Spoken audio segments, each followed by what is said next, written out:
राष्ट्र की प्रतिक्रियाओं में बदलाव, व्यवस्थाओं में बदलाव, स्वरूप में बदलाव आज समय की मांग है। संयुक्त राष्ट्र का भारत में जो सम्मान है, भारत के 130 करोड़ से ज्यादा लोगों का इस वैश्विक संस्था पर जो अटूट विश्वास है, वो आपको बहुत कम देशों में मिलेगा। लेकिन ये भी उतनी ही बड़ी सच्चाई है कि भारत के लोग संयुक्त राष्ट्र के रिफॉर्म को लेकर जो प्रोसेस चल रहा है, उसके पूरा होने का बहुत लंबे समय से इंतजार कर रहे हैं। आज भारत के लोग चिंतित हैं कि क्या ये प्रोसेस कभी एक लॉजिकल एंड तक पहुंच पाएगा। तक भारत को संयुक्त राष्ट्र के डिसीजन मेकिंग स्ट्रक्चर से अलग रखा जाएगा। एक ऐसा देश जो दुनिया का सबसे बड़ा लोकतंत्र है, एक संयुक्त राष्ट्र में आज प्रधानमंत्री ने बहुत ही साफ और सपाट लहजे में विश्व संगठन के रिफॉर्म की मांग की और उन्होंने साफ शब्दों में कहा कि अंतर्राष्ट्रीय स्तर पे जो घटनाएं हो रही हैं, उसमें संयुक्त राष्ट्र का रिस्पांस कहाँ है। यह पहली बार है जब प्रधानमंत्री ने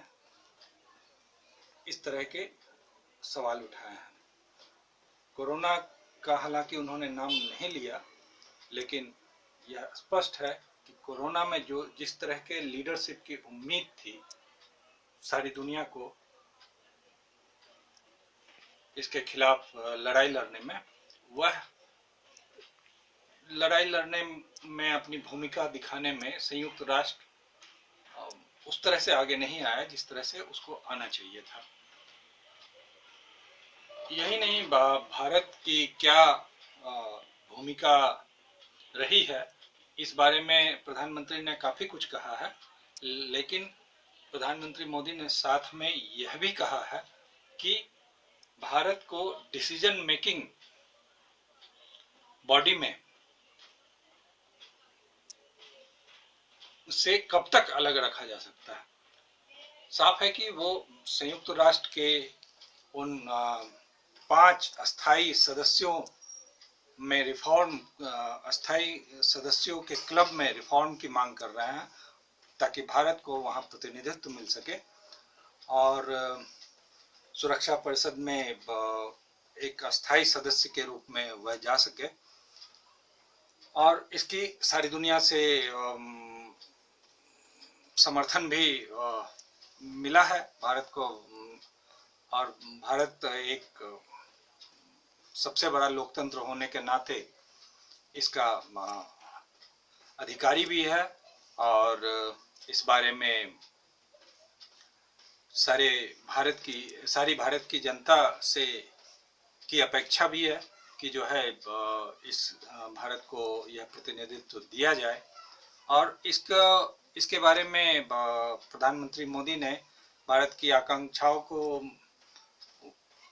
संयुक्त राष्ट्र के महाधिवेशन में सामने रखा है और साथ में उन्होंने भारत के योगदान की भी चर्चा की है। तो इस लिहाज से हालांकि संयुक्त राष्ट्र के महाधिवेशन में इस बार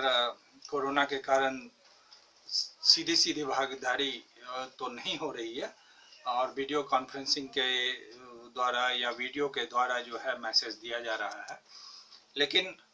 एक राष्ट्राध्यक्ष होने के नाते और खास करके भारत जैसे विशाल लोकतंत्र के राष्ट्राध्यक्ष होने के नाते प्रमुख होने के नाते, राष्ट्र प्रमुख होने के नाते इस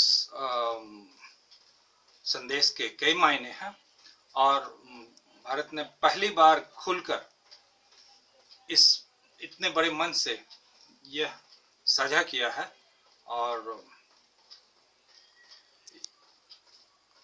एक तरह से यह जोर डाला है कि संयुक्त राष्ट्र अपनी रिफॉर्म की प्रक्रिया को में तेजी लाए और भारत को प्रतिनिधित्व दे।